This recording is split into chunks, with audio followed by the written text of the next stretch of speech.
Hey learners. You might be noticing already that I'm sounding a little less scripted. That's because I don't have a script in front of me. Now this time I thought I'd give it a go at ad-libbing because I just had so many thoughts about Hawkeye that I couldn't put them all down on paper and I was struggling to make it into a formal review. So I thought I'd just throw it all out there in one recording session and see what happened. I think if this goes well, I'll do it in the future for when I go to festivals and things, but I'll definitely be doing this for the next few weeks when I discuss Hawkeye each episode.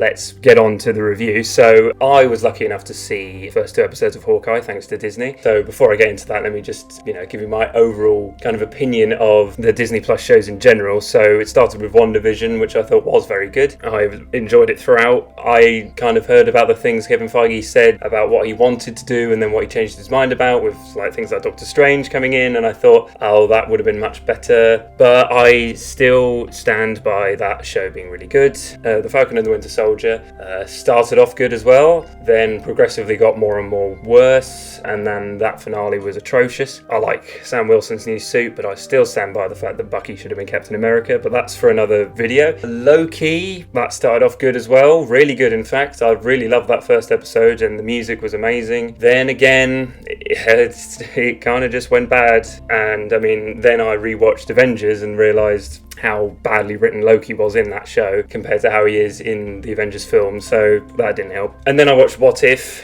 which isn't really the same because it's completely separate, but I enjoyed it for what it was. But now let's get on to Hawkeye. And so I watched that trailer, and when the trailer came out I wasn't excited, which is sad because Hawkeye is one of my favourite Avengers. I've always loved him, not out of like a contrarian kind of obligation, but just because I think he's a good character and I like bows and arrows. So I was excited to see what they do, especially since they were going to base it on the Matt Fraction graphic novel, which was really good. But yeah, that trailer really didn't excite me, and it looked like it was very much a comedy, and Hailee Steinfeld's Kate Bishop I thought looks like they were just trying to do the whole Peter Parker thing again with Tom Holland's Peter Parker, and it seemed like they were going to do exactly the same thing as they did with Peter Parker and Tony Stark with Clint Barton and Kate Bishop. And so I've now seen the show, and yeah, the trailer, my impression from the trailer was completely correct, sadly.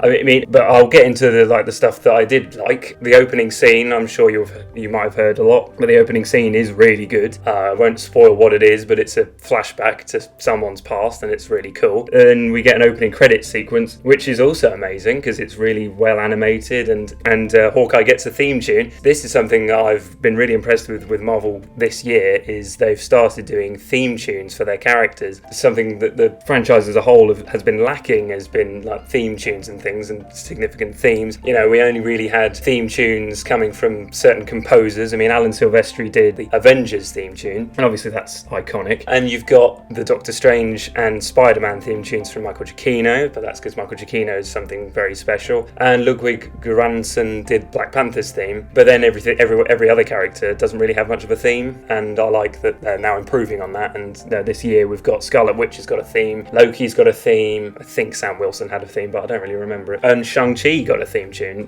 so Hawkeye is now part of that club of Marvel characters that has got a theme, and it's really good. And then as the series goes on, the 2 episodes I watched went on, I was just watching thinking, oh, this is just another Marvel comedy fest. Because what's annoying is that its story is reasonably serious, and it's got, I mean, in some ways it could be a series of Daredevil on Netflix. It's all about the underworld of New York and vigilantes, without any powers. Especially ironic because, Vincent D'Onofrio came out on Twitter and said he was looking forward to it, which only means one thing, that he's somewhat involved. So I thought Kingpin would show up. Spoiler alert, he doesn't, in the first 2 episodes anyway. There's even one scene in the second episode that Hawkeye has to get a certain object from these people, and it's very silly. I know that so many people will be in love with scenes like that, but for me it was just too much. Call me a spoil sport, but if we've got like a cool story about crime fighting in New York, I want it to be taken reasonably seriously. I understand that you can't really take something like a guy with a bow and arrow seriously, but Arrow managed to do it, so I don't see why we can't make this quite a serious story.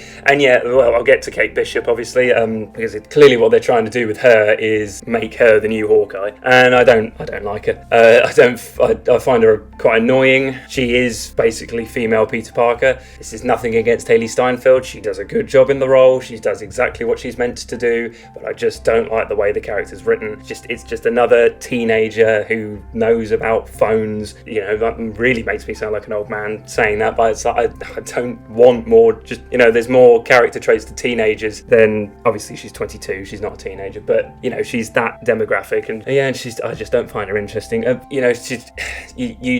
You see a lot of her training in the opening credits. She's already the best archer in the world. You get an explanation of why she's that, but you don't get shown it. You don't see the progression. The same thing happened with Spider-Man, I think, to some extent, because when they introduce him in Civil War, he's already Spider-Man. But to be fair, we do already know Spider-Man. We've seen Andrew Garfield and Tobey Maguire do it. But Kate Bishop, nobody knows Kate Bishop other than people who've read the comics. I haven't read any Kate Bishop stuff. I don't know her. Obviously, she's the best archer in the world because she's going to be the next Hawkeye. But why? I could talk about side characters in it that show up as well. So I was very shocked to see some of the supporting cast in this. I didn't hear anything about this. Maybe I'm too out of the loop. But Vera Farmiga is Kate Bishop's mum. I didn't know that. I'm sure someone in the comments will probably say, no, that was announced ages ago. But I didn't know that. And yeah, she's good. She's playing Vera Farmiga, but she's a nice presence. But I really didn't know that Simon Callow was going to be in it. And if you don't know who Simon Callow is, well, he's a thespian British actor that thinks he's bigger than he is. He acts like he's this great actor, and he's done one-man shows of Shakespeare, but I've never seen him in anything other than Doctor Who. I think he's